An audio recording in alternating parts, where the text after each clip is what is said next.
I'm Twan Eng, and this is The House of Doors. At its heart, it's about the process of storytelling and creation. It's about how stories get passed from one person to another, how they change from that process, how the stories are transformed by each person when they pass the stories on to the next person and across time as well. You made what I think to be a really bold choice of writing a really beautiful work of fiction about a real-life novelist. So was that risky? It was. Initially, I felt it would be quite easy because all I had to do, I thought, was to replicate the person on the page. But when I was writing the book, I found that it was extremely restrictive because if I wanted my plot to go in a certain direction, I could not, because Somerset Maugham, for example, his characteristics would not allow me to go in that direction. An example would be I wanted Willie Maugham, as he's known to his friends, to attend more parties, to hear more stories, but in reality he is quite shy because of his lifelong stammer. He did not like being in a social occasion or situation, so I just could not write too many party scenes for him. You didn't just choose an unknown author. This is Somerset Maugham. No, yes. You could have gotten away with fictionalizing his life, but you decided to stay true to his story. Why did you decide that? Well, his story was already so exciting and interesting and colorful. There really was no need for me to fictionalize him, and in fact I had to cut out a lot of the more exciting and colorful sequences of his life, much to my regret, mainly because they were not relevant to the story I was writing, so I had to leave them on the cutting room floor.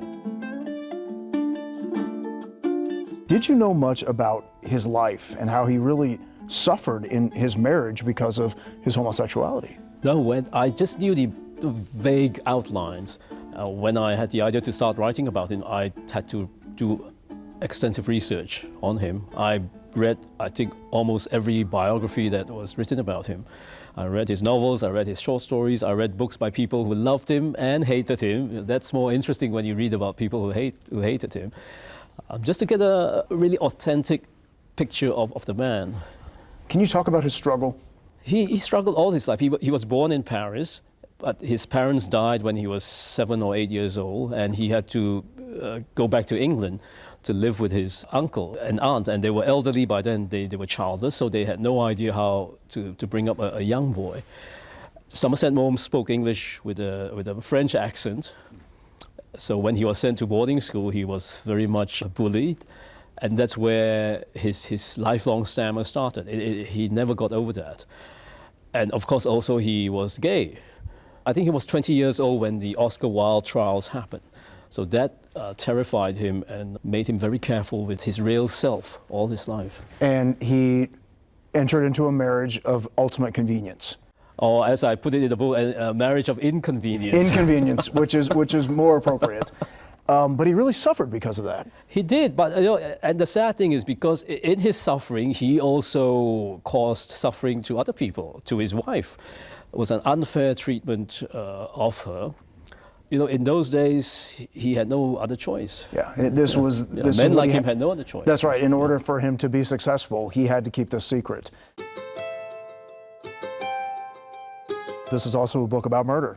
So why did you decide to intertwine that into this story about two people, I believe, who are really just trying to love the people that they're in love with?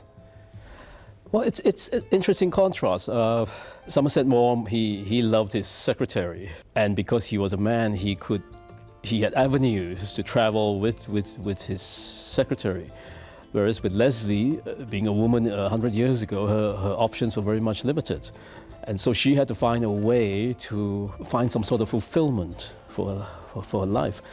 And her friend, in my novel, I made Ethel Proudlock her best friend. Ethel crossed the lines set down by society, and she had to pay the price. And Ethel's fate was a warning to Leslie to be extremely careful and private in her own life. Your novels are elegant, they're bold, they're beautifully written, but do you ever struggle to write them? All the time. All the time. Somebody once told me that, oh, the first book is the hardest and the second and the third will get easier. No, it gets harder and harder. First of all, every book is different and every book presents its own challenges. And also, you know, we change. You and I change over the years, so our tastes, our expectations start to evolve as well. So if you read my first two novels and compare it to The House of Doors, you'll see an evolution in style as well. And we hope we get better. I hope so. You Yes, know, yes. that's the goal. What do you tell aspiring writers? What's your advice to them? Keep rewriting. You always have to rewrite. There have been some aspiring writers who declare to me with great pride that, oh, I never rewrite. That's shocking, I think. Yes. Yeah, yes. It's astonishing to think that there's a world where that happens. Yes, yes. Because I think that's where we delve into the characters a little bit more. We get to know them a little bit Yes. better when we rewrite, Yes. and it becomes better with every pass.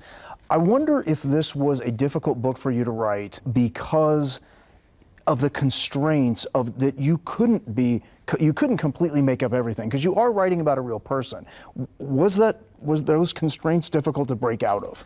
Was extremely difficult too. I found writing about real life characters quite constraining, as I explained earlier, because you have to fit the story to the characteristics of those people, and also you have to be authentic and accurate to do justice to them and to respect them. But at the same time, you have to animate them. You have to bring them to life.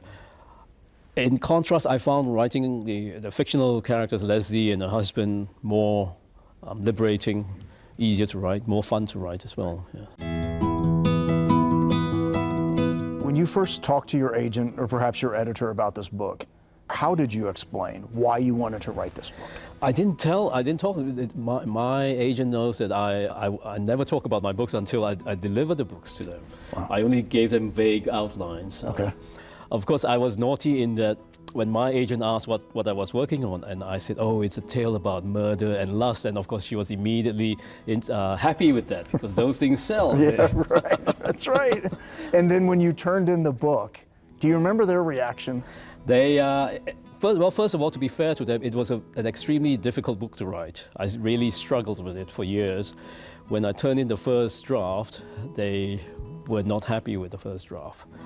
It was quite frightening because when you submit your first draft to your agent, you want them to come back to you the next morning and say, I spent the whole night reading the draft and I loved it. No, my agent, I think, took about a week or two before she came back to me. And then the first thing she said was, we have to do a video call, and my heart sank. You knew at that point you had some work, but that is the importance of rewriting. You know what I mean? I love rewriting. So. And that's where the best work is done anyway. Yes, I could do it endlessly for years, rewriting. Right, and it could take that long, but I do think it's important for your readers to understand you are celebrated. This book is done extremely well, but the first stab at it isn't always the best stab. No, it's always the worst stab. It is. It's always, even the one we turn in is the worst stab. Yeah, and that book has been rewritten. I've lost count, to be honest. Yeah. I'm glad it went through as many rewrites as it is, because it is a beautiful thing. What would you like your readers to take away from this book? An understanding that storytelling is what unites us. Somebody told me once that when we share meals with strangers, we become closer. But I think when we share stories, that's when we really understand each other. Now, sharing meals warms our stomachs, but sharing stories warms our hearts. Twan, thank you for doing this. It's a gorgeous book, and I'm so glad to see its success. Thank you, Jeremy.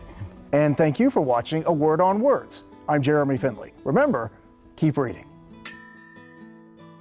It's been a real labor of love, but there's always the other side of which is frustration, is annoyance, irritation, despair, doubts. That's part of love as well.